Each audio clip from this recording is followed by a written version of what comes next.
भी अभी तक हमने किया है, होप तुम्हें अच्छे से समझ में आया होगा। हमने लास्ट क्लास में ओम्स लॉ तक कर लिया था, V is equal to I R. याद है, V potential difference, I current and R resistance.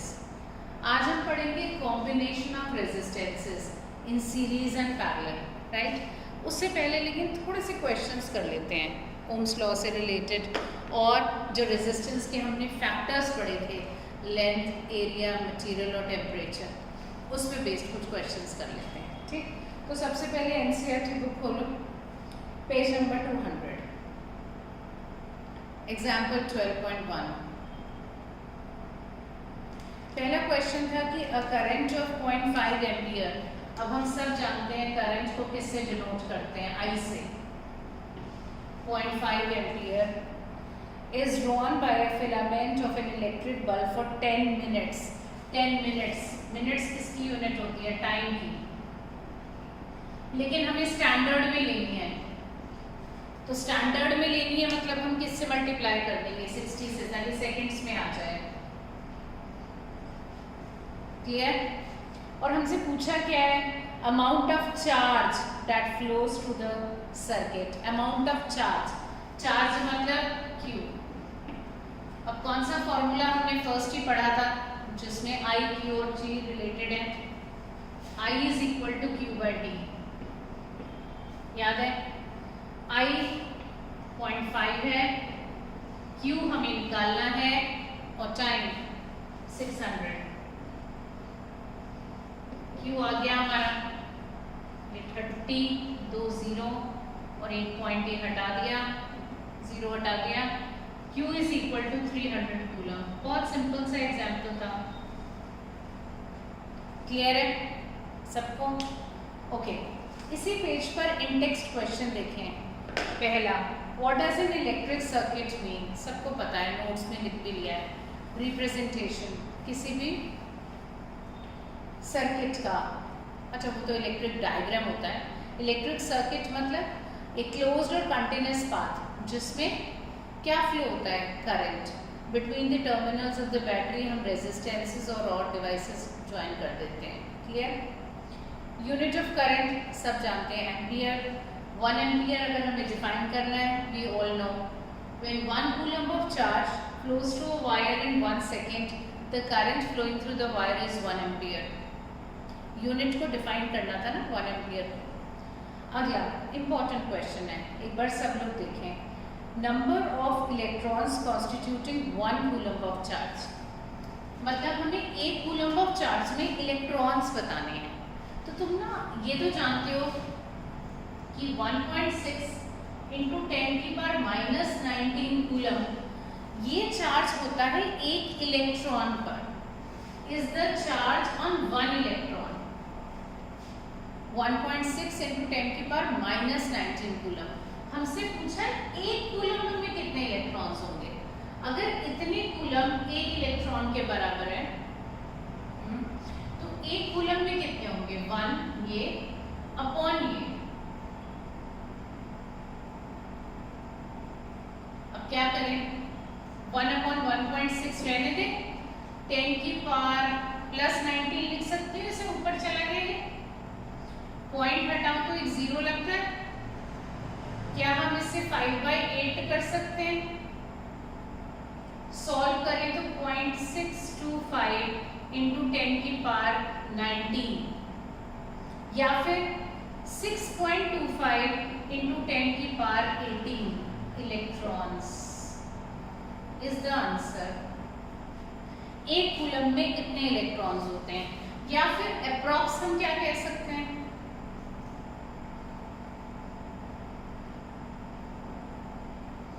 Answer ये छोड़ दो, ये तीनों करेक्ट हैं। क्लियर है सबको? ये Q से कंफ्यूज मत हो जाना, ये 10 की पावर 19 है, Q तो मैंने इस क्वेश्चन के लिए लिखा था। क्लियर है? ओके, चलो नेक्स्ट पेज ओपन करें, 202 पेज, एग्जाम्पल 12.2। सिंपल सा क्वेश्चन था, वर्क डन पूछा गया है। 2 कूलम ऑफ चार्ज में मतलब Q गिवन है हमें, वर्क डन हमसे पूछा गया है और across the 2 points potential difference 2 volt है। सब फॉर्मूला जानते हैं, V is equal to W by Q, तो W हो जाएगा V into Q, 2 into 2 4 joule, क्योंकि वर्क डन की यूनिट क्या होती है, जूल। सॉरी यहाँ क्वेश्चन में 12 वोल्ट था, ओके 24, क्लियर है, okay. Next, name a device that helps to maintain potential difference. Cell या बैटरी, अच्छे से पता है।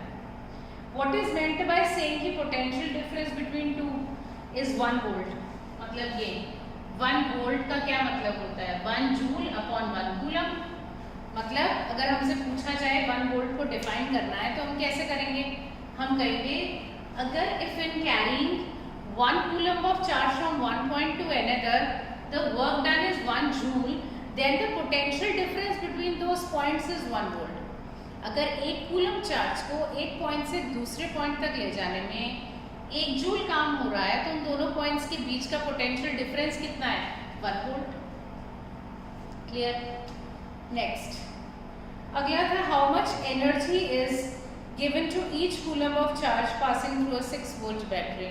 एनर्जी या वर्क एक ही बात है, 6 गिवन है, 6 वोल्ट बैटरी गिवन है, okay. Each coulomb of charge मतलब 1 और हमें एनर्जी बतानी है, तो 6 into 1 6 joules of energy. Simple question. चलो अब आ जाओ यहाँ पर ये questions, page number 208, example 12.3, ohms law से related. 12.3, how much current will an electric bulb draw from a 220 volt source if the resistance of the bulb filament is 1200 ohm? हमको पूछा है एक बल्ब कितना करंट ड्रॉ करेगा अगर उसे 220 volt की सप्लाई लाइन से कनेक्ट कर दें और रेजिस्टेंस जो बल्ब का वो हो 1200 ओम, तो वो कितना करंट ड्रॉ करेगा। सबको पता है formula, V is equal to I R. तो I क्या होगा बेटा, V अपॉन आर। V की वैल्यू 220, R की 1200। सॉल्व कर देंगे, इसको कर देंगे, आंसर आएगा 0.18 एम्पियर। क्लियर। अगला, how much current will an electric heater draw 220 volt source if the resistance of the heater is 100? अगर रेजिस्टेंस 100 है और V इतना, तो कितना करंट होगा, सेम ही formula, I is equal to V by R। V कितना 220, R कितना है 100, 2.2 एम्पियर। कितना करंट, 2.2 एम्पियर। क्लियर है, ओके।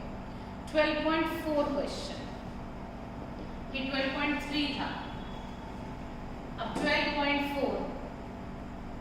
होप सबने ट्राई तो किया होगा, हो भी गया होगा बहुतों से, पर एक बार दोबारा देख लीजिए। The potential difference between the terminals of an electric heater is 60 volt. Potential difference हमें 60 वोल्ट गिवन है हीटर के अक्रॉस और वो करंट ड्रॉ करता है 4 एम्पियर का एक सोर्स से। क्या करंट वो हीटर ड्रॉ करेगा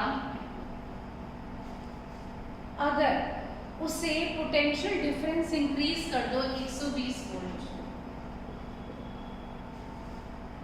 तो क्या करंट वो विड्रॉ करेगा।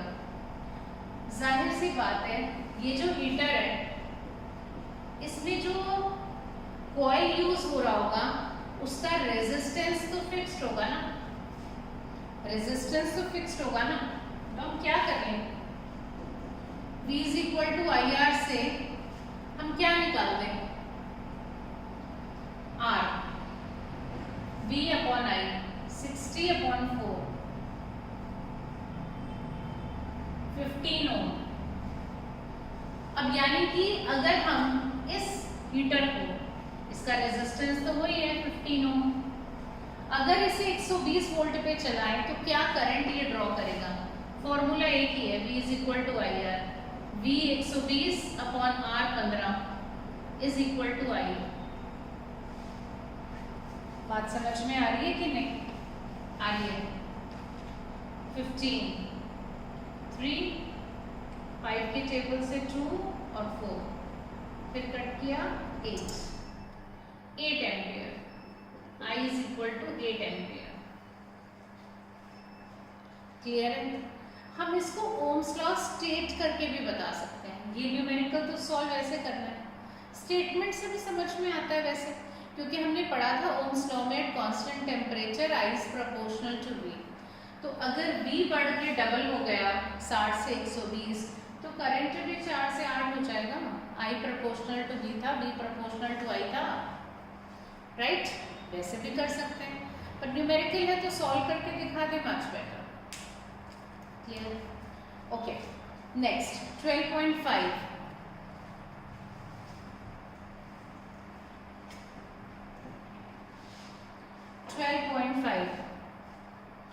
The resistance of a wire of length 1 metre, एक वायर की लेंथ गिवन है हमें 1 मीटर, इसका जो रेजिस्टेंस है इस वायर का वो 26 ओम है 20 डिग्री सेंटीग्रेड पर। अगर डायामीटर अगर वायर का गिवन है तो रेडियस निकाल सकते हो 0.3/2 मिलीमीटर, और अगर मिलीमीटर को मीटर में बदलना है तो इंटू 10⁻³ डायमीटर था तो अपॉन 2 कर दिया, रेडियस आ गया। मिलीमीटर था, मिलीमीटर को मीटर में बदलना पड़ेगा तो अपॉन 1000 मतलब इंटू 10⁻³ अब ये किस में बदल गया? मीटर में। Clear? What will be the resistivity of the metal? हमें रेजिस्टिविटी निकालनी है, मतलब रो। फॉर्मूला सब लोग जानते हो, R is equal to rho L upon A। यही है formula. R is equal to rho L upon πr²। Wire है ना, एरिया क्या होगा? πr²। तो अगर हमें रो निकालना है, rho will be equal to R into πr² upon L। R into πr² sorry upon L is equal to rho. Value रखते हैं, रो इक्वल टू R की वैल्यू कितनी थी बताओ? 26 इंटू पाई की सब जानते हैं 22/7, R की 0.3/2 इंटू 10⁻³ 0.3/2 इंटू 10⁻³ है ना, अपॉन L कितना है? 1। क्लियर है? अब पॉइंट हटा दो, 0 लगा दो, पॉइंट हटा दो, 0 लगा दो, सॉल्व करें। बड़े आराम से लिखना होता है इसे। 26 इंटू 22 लिख दो, इंटू 3 3 9 लिख दो, और इंटू 10⁻⁻6 हो गया, -3 और ये 2 0 नीचे थी, ये भी ऊपर गई तो -2, तो -6 और -2 कितना हो गया? -8। इधर आ गया 7 इंटू 2 2 4। जितना आराम से कटता है काट लो। 2 13। अब हमारे पास ये रह गया 13 इंटू 99 11 9 इंटू 10⁻⁸ अपॉन 7। अब इसे सॉल्व कर दो। बात समझ में आ रही है? Just ohm metre would be the answer. Resistivity की unit you all know ohm metre होती है। क्लियर है बेटा सबको? अब सॉल्व करके कितना आएगा? 1.84। क्लियर है सबको? चलो, सिर्फ वैल्यूज रखनी थी। डोंट फॉरगेट, डायमीटर गिवन था, रेडियस करना था तो अपॉन 2, मिलीमीटर था तो मीटर में बदलना था, यहाँ πr² था तो R इंटू R भी करना था। पाई और ये कैपिटल आर 26 क्वेश्चन में गिवन था, अपॉन 1 लेंथ मीटर में गिवन थी। क्लियर है? ऐसा एक्सरसाइज में भी क्वेश्चन है, अब कर पाओगे आगे। अब आ जाओ क्वेश्चन नंबर 12.6।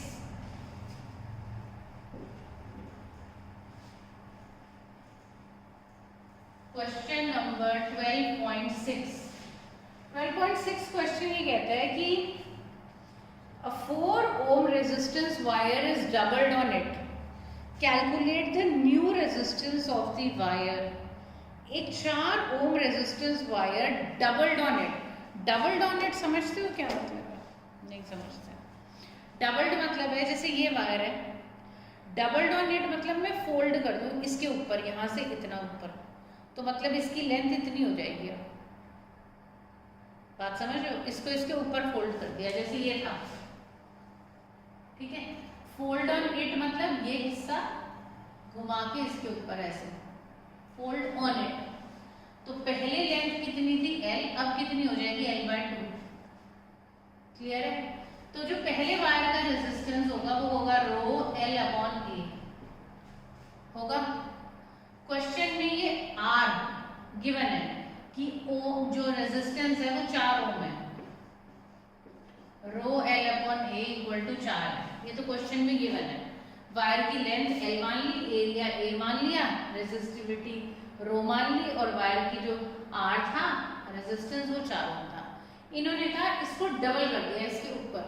जब डबल कर दिया तो जो नया रेजिस्टेंस होगा वो क्या होगा वो निकालना है। तो नया रेजिस्टेंस R' = रो, रेजिस्टिविटी तो वही रहेगी, वो तो कांस्टेंट है, वायर वही है ना, तो उसकी जो ओम मीटर में वैल्यू है वो तो वही रहने वाली है, मटेरियल पे डिपेंड करती है, वायर तो वही है। लेंथ की जगह अब क्या लेंथ हो जाएगी L/2, क्योंकि जब फोल्ड करके ऊपर ले गए तो पहले लेंथ कितनी थी L, अब कितनी हो गई आधी उससे, तो L/2। और एरिया क्या हो गया डबल, पहले A था अब 2A। अब इसे सॉल्व करें तो R' आ जाएगा हमारा रो L/2 इंटू 1/2A, क्योंकि अपॉन में है ना। बात समझ में आई? अब ये आ गया रो L/4A R', ये आ गया। अब तुम देखो रो L/A की वैल्यू कितनी है R, रो L/A R होता है अपॉन 4। ये इस R की वैल्यू क्वेश्चन में गिवन थी, रो L/A की वैल्यू 4, वो लगा दी 4/4 1 ओम। मतलब जब वायर को इसके ऊपर फोल्ड कर दिया तो अब जो नया रेजिस्टेंस होगा वो 1 ओम होगा। पहले कितना था 4, अब कितना होगा 1। क्लियर है? ये क्वेश्चन एक दूसरी फॉर्म में भी आता है। कैसे? एक वायर है लेंथ L, ठीक है, अब इसको कहेंगे इसको स्ट्रेच करा ताकि इसकी लेंथ डबल हो गई। अब सोचो अगर बेटा इसको खींच के मैं पतला कर दूं, इसी वायर को मैं खींच के स्ट्रेच करूं और पतला कर दूं, इसकी डबल लेंथ जितना कर दूं, तो डेफिनेटली इतनी मोटाई तो नहीं रहेगी ना, इतनी थिकनेस तो नहीं रहेगी, यही मटेरियल है मेरे पास। तो खींच के लंबा जब मैंने कर दिया तो जो इसकी एरिया है वो कम हो जाएगा। उस केस में क्या होगा? अगर यही क्वेश्चन होता तो हम कहते R = रो L/A। ये तो पहले है इसका, length L, area A, resistance 4 ओम। अब मैंने इसे स्ट्रेच किया ताकि ये डबल लेंथ का हो गया।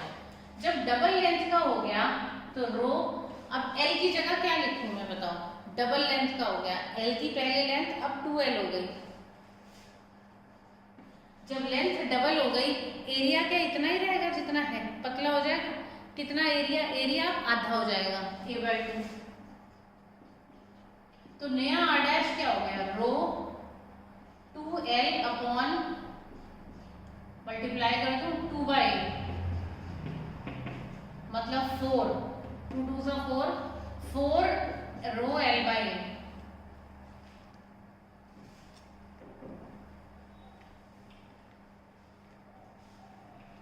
क्लियर है? अब 4 रो L/A, 4 तो ये लिख दिया। रो L/A क्या होता है? R। ये इसकी वैल्यू हमें गिवन है 4 ओम, कितना हो गया 16 ओम। नई वायर का रेजिस्टेंस 16 ओम। दोनों क्वेश्चंस में फर्क है। पहले क्वेश्चन में क्या कहा था जो बुक में है, उसमें कहा था ये वायर है, इज डबल्ड ऑन इट, इसके ऊपर ऐसे मोड़ के कर दी। बात समझ रहे हो? जैसे फॉर एग्जांपल ये चीज़ है, ठीक है, डबल्ड ऑन इट मतलब इतनी लेंथ थी इसकी पहले, राइट।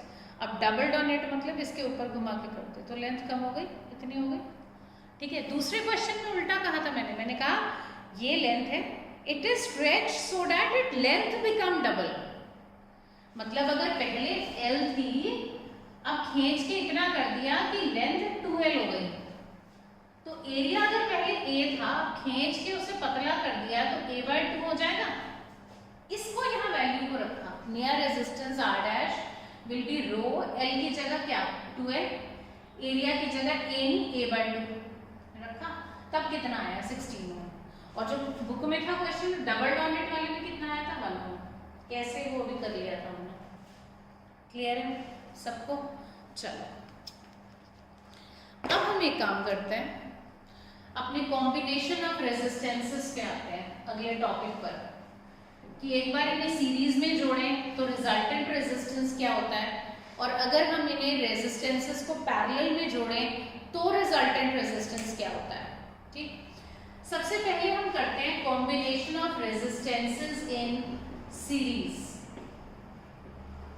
मतलब क्या है बेटा कि मान लो हमारे पास ये एक रेजिस्टेंस है R1, क्लियर, रेजिस्टेंस R1, एक और रेजिस्टेंस है R2, एक और है R3।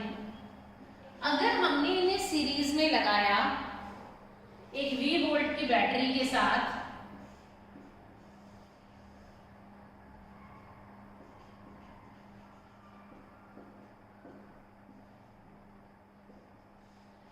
तो जो टोटल रेजिस्टेंस होगा वो होगा R, resultant resistance R would be equal to R1 plus R2 plus R3।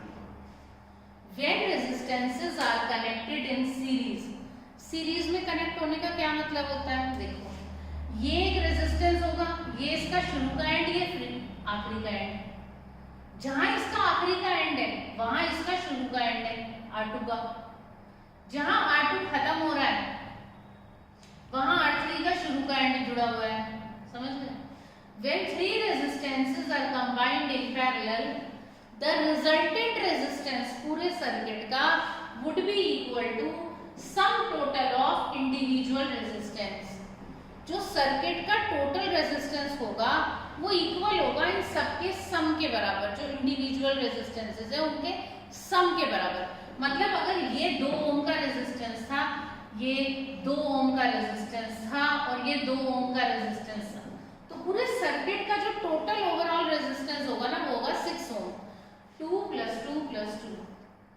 एक बार फिर से, when resistances are combined in series, the resultant resistance is equal to the sum total of individual resistance।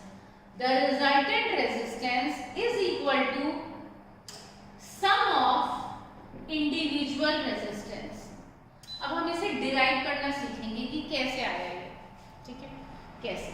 चलो यहाँ देखो, हमने 3 resistances को series में लगाया था, R1, R2 और R3, V वोल्ट की बैटरी के साथ। तुम्हें पता है बैटरी ही पोटेंशियल डिफरेंस क्रिएट कराती है अक्रॉस द टर्मिनल्स। तो यहाँ से लेकर यहाँ तक का पोटेंशियल डिफरेंस जो होगा वो V वोल्ट होगा। कितना होगा? V वोल्ट, क्योंकि यहीं से यहीं तक आखिर में ही कनेक्ट हो रहा है, तो इतना पोटेंशियल डिफरेंस है V वोल्ट। अब हम ये मानते हैं कि पोटेंशियल डिफरेंस जानते हो ना क्या था? क्या था? Amount of work done in carrying a charge from one point two another. याद है सबको? तो यानी कि किसी चार्ज को यहाँ से यहाँ तक ले जाने में जो वर्क डन है वो है V वोल्ट। लेकिन एक बात तो मानते हो ना कि यहाँ से यहाँ तो V वोल्ट नहीं होगा ना, यहाँ से यहाँ भी V नहीं होगा, यहाँ से यहाँ भी V नहीं होगा, टोटल V वोल्ट है। इतना वर्क डन कि किसी चार्ज को यहाँ से यहाँ तक ले जा रहे हो तो V वोल्ट है टोटल।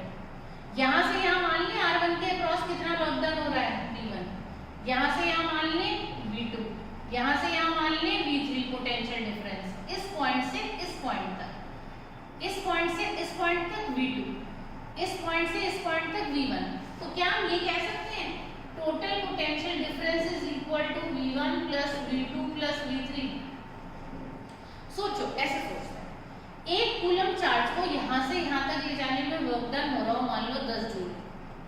चलो ऐसे समझो, यहाँ से यहाँ तक किसी चार्ज को उठा के ले जा रहे हैं तो कुछ काम होगा, काम हो गया 10 जूल। तो अगर मैं ये कह दूं यहाँ से यहाँ तक वर्क डन 10 जूल हो गया, या ये कह दूं कि यहाँ से यहाँ तक वही 3 जूल हुआ था, यहाँ से यहाँ तक वही 3 जूल हुआ था, और यहाँ से यहाँ तक वही 4 जूल हुआ था, तो टोटल 3 प्लस 4 10 जूल आ गया। वही मैंने कहा कि अगर यहाँ मान लेते हैं रेजिस्टेंस V1, यहाँ मान लेते हैं इस रेजिस्टेंस के अक्रॉस पोटेंशियल डिफरेंस V2, इस रेजिस्टेंस के अक्रॉस जो वर्क डन लगा होगा चार्ज को यहाँ से यहाँ तक ले जाने में वो V3 है, तो जो टोटल पोटेंशियल डिफरेंस होगा V volt, total work done होगा यहाँ से यहाँ तक चार्ज को ले जाने में, वो भी equal to V1 plus V2 plus V3। क्या ये बात सही है? क्लियर है? तो अब टोटल V वोल्ट है, मान लेते हैं टोटल करंट जो सर्किट में जा रहा है वो I जा रहा है, कितना I, और टोटल जो रेजिस्टेंस है वो कितना है R। तो जो टोटल V होगा वो किसके इक्वल होगा? ओम्स लॉ से, IR। I total current, R total resistance, V total voltage, तो V is equal to IR। अब यहाँ से यहाँ तक के लिया हो इस रेजिस्टेंस, यहाँ पर V1 हम इसकी बात कर रहे थे ना, इस पॉइंट से इस पॉइंट तक V1, तो अब V1 किसके इक्वल होगा? यहाँ ये बताओ करंट कितना जा रहा है? जो ये करंट I चला था टोटल वही का वही जा रहा है, तो करंट तो I है, लेकिन यहाँ से यहाँ रेजिस्टेंस कितना है R1, तो मैं V1 को क्या लिख सकती हूँ? I, क्योंकि करंट तो इसमें I ही गया, और यहाँ से यहाँ तक रेजिस्टेंस कितना? R1। क्या मेरी बात समझ में आई? ठीक, अब आगे चलो, जो करंट I है वही आगे चला गया, तो इसमें भी करंट इस हिस्से में भी कितना गया? I, और यहाँ से यहाँ तक रेजिस्टेंस कितना था? R2। तो इस हिस्से V2 को क्या लिख सकते हैं? V2 को क्या लिख सकते हैं? I, जो करंट उसमें गया R2, ऐसे ही प्लस I R3। I क्या कॉमन ले सकते हैं?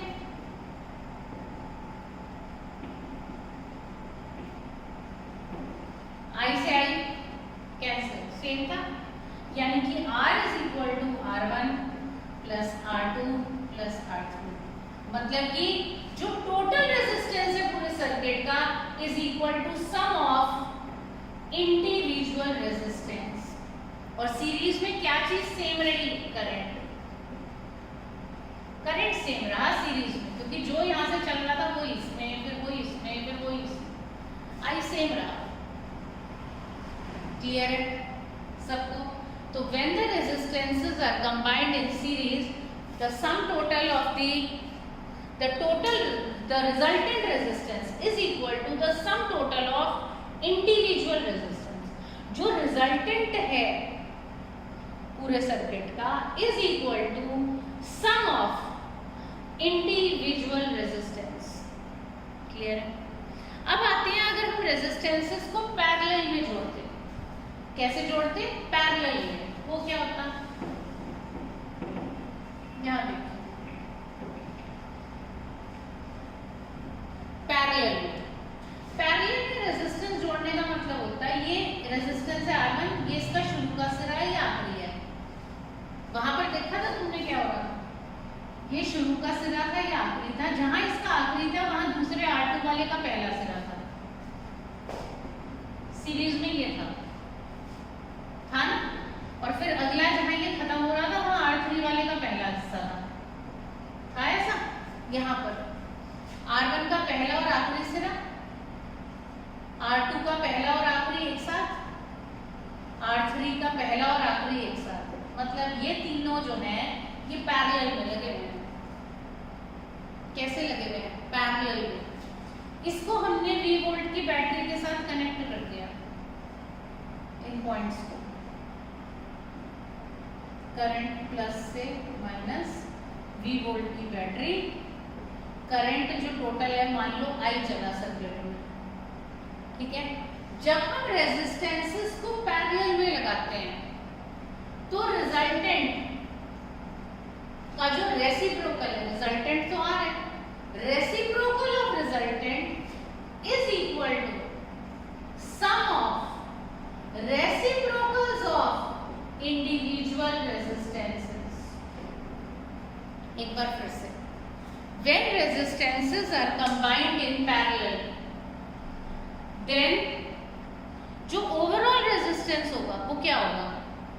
when resistances are combined in parallel the reciprocal of resultant resistance, reciprocal मतलब 1/R, the reciprocal of resultant is equal to sum of reciprocals of individual resistances।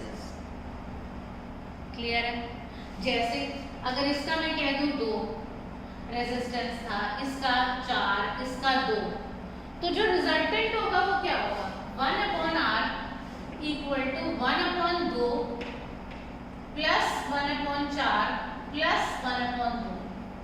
LCM कितना आ गया? 4, 2 2 4, 1 plus 2, 1/R आ गया हमारे पास 5/4, तो R आ गया 4/5 मतलब 0.8 ओम। ये होगा रिजल्टेंट रेजिस्टेंस। 1/R आया 5/4, तो R होगा 4/5। क्लियर है सबको? तो ये हमारा आ गया रिजल्टेंट रेजिस्टेंस। तुम देख रहे हो जब हम सीरीज में जोड़ते थे, मान लो ये 2 होता, ये 4 होता, ये 2, तो सीरीज में तो आंसर होता 2 + 4 + 2 8 ओम होता। पैरेलल में देख रहे हो क्या हो रहा है? जो ओवरऑल रेजिस्टेंस है सर्किट का वो बहुत ही कम हो गया 0.8 ओम, और यहाँ ओवरऑल रेजिस्टेंस पूरे सर्किट का बहुत ज्यादा हो गया 8 ओम। वहां 0.8, यहाँ 8। बात समझ में आ रही है कि जब रेजिस्टेंसेस को सीरीज में लगाते हैं तो पूरे सर्किट का टोटल रेजिस्टेंस बहुत बढ़ जाता है, क्योंकि हम उन्हें ऐड कर देते हैं बस। जब रेजिस्टेंसेस को पैरेलल में लगाते हैं तो जो ओवरऑल रेजिस्टेंस पूरे सर्किट का होता है वो कम हो जाता है बहुत, इतना कम कि इसमें जो सबसे छोटी वैल्यू होगी ना, आंसर उससे भी छोटा होगा। मतलब अगर यहाँ 1 ओम होता, ये 4 ओम होता, ये 3 ओम होता, तो आंसर डेफिनेटली 1 ओम से कम होता। जो सबसे छोटी ओम में वैल्यू होगी ना, सबसे छोटा रेजिस्टेंस होगा, छोटा इन द सेंस वैल्यू छोटी है, ठीक है, तो उसका जो रेजिस्टेंस होता, जो रिजल्टेंट होता, वो छोटे वाले से भी छोटा होता, कम होता। और यहाँ पर जो वैल्यू सबसे बड़ी है उससे भी ज्यादा होगा आंसर। क्लियर है?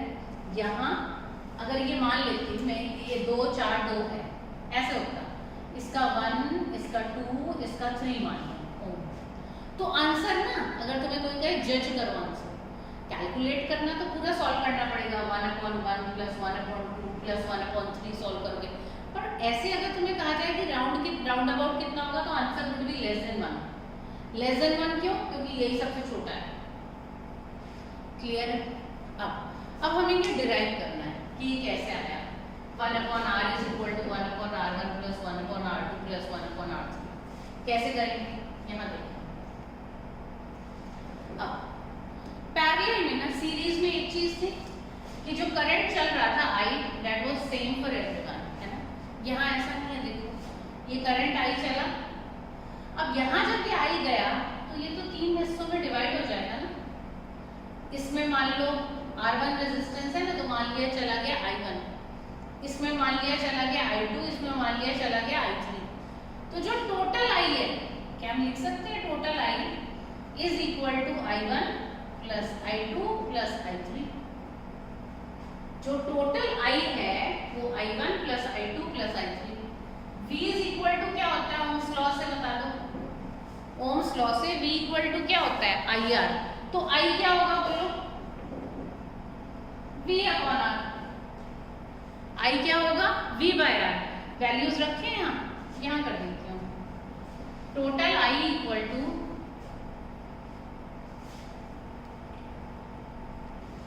टोटल I जो यहाँ से जा रहा था सर्किट में वो इक्वल टू I1 यहाँ चला गया, कुछ करंट यहाँ, कुछ करंट यहाँ, तो I1 plus I2 plus I3। From the figure हम ये बोल सकते हैं कि नहीं बोल सकते कि I is equal to I1 plus I2 plus I3। I total current है, टोटल वोल्टेज V और टोटल रेजिस्टेंस पूरे सर्किट का R, तो I is equal to V by R होता है। अब I1 किसकी बात हो रही है बताओ, इस हिस्से की जो करंट यहाँ गया है, यहाँ रेजिस्टेंस कितना है बता दो, R1 और वोल्टेज कितनी होगी V। कैसे, यहाँ देखो इस R1 का जो पहला सिरा है वो इस बैटरी से जुड़ा हुआ है, इसका जो आखिरी सिरा है वो इस बैटरी से जुड़ा हुआ है, यानी कि इसके अक्रॉस कितना वोल्ट है V। बात समझ में आई। I2 इस हिस्से को देखो, I2 करंट इसी हिस्से में गया था ना, ठीक है, तो R2 वाला हिस्सा, तो V I की जगह V अपॉन R के टर्म्स में लिखना है, तो I2 जहां गया वहां रेजिस्टेंस तो R2 था, V कितना था, अब ये देखो ये R2 का जो पहला सिरा है ये इससे कनेक्टेड है और जो आखिरी है वो इससे कनेक्टेड है, यानी कि इसमें भी कितने वोल्ट बैटरी है V। R3 वाले को देखो, करंट यहाँ गया इसमें, I3 करंट इस हिस्से में गया, R3 वाले में गया, लेकिन वोल्टेज कितनी है इसमें, इसका पहला सिरा देखो इससे कनेक्टेड है, इसका आखिरी सिरा देखो इससे कनेक्टेड है, V कॉमन ले लिया, 1 अपॉन R1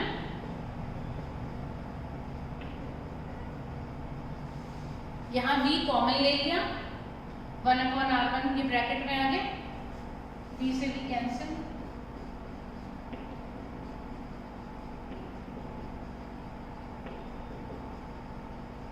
यानी कि when resistances are combined in parallel, the reciprocal of resultant is equal to sum of reciprocals of individual resistance।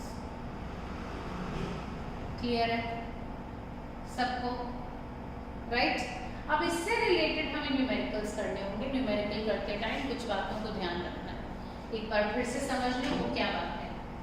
पहली बात तो ये याद रखना कि जब भी कोई रेजिस्टेंसेस पैरेलल में लगे होंगे तो तुम देख लोगे कि कितने वोल्ट है, इसके लिए ये वोल्ट होगा, अगर 10 वोल्ट है तो इसके लिए भी 10 है, इसके लिए भी 10 है, इसके लिए भी 10 है। लेकिन अगर यही चीज सीरीज में होती ऐसे और यहाँ लिखा होता 10 वोल्ट की बैटरी है, तो वो 10 वोल्ट कहाँ से कहाँ तक होते हैं, यहाँ से ये सिरा जुड़ा हुआ है और ये 10 वोल्ट यहाँ से यहाँ तक के लिए होते हैं, इसके लिए 10, इसके लिए 10, इसके लिए 10 नहीं, टोटल 10 यहाँ से यहाँ तक इनके तुम्हें निकालने हो सकते हैं। लेकिन अगर पैरेलल में यही चीज है और डायग्राम में यहाँ लिखा है 10 वोल्ट, तो इसके लिए भी 10 है, इसके लिए भी 10 है, इसके लिए भी, क्योंकि तुम देख रहे हो इसका पहला सिरा और इसका आखिरी जुड़ा हुआ है ना इससे, तो 10 वोल्ट यहाँ से यहाँ तक। अब यहाँ देखो 10 वोल्ट ये पहला सिरा है और ये आखिरी है, ये पूरे के बीच में 10 वोल्ट आएगा ना, बात समझ में आ रही है।